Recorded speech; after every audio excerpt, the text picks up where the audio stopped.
Meeting করেছে।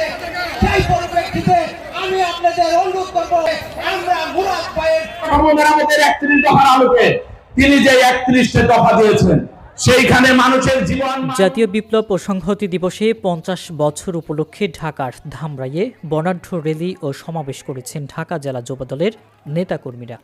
এই সময় প্রধান অতিথিকে ফুল দিয়ে বরণ করেন নেতাকর্মীরা।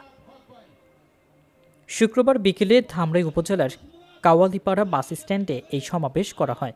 খন্দকার আয়ুবের সভাপতিত্বে অনুষ্ঠানে প্রধান অতিথি হিসেবে উপস্থিত ছিলেন ঢাকা জেলা যুবদলের সভাপতি ইয়াসিন ফেরদৌস মুরাদ।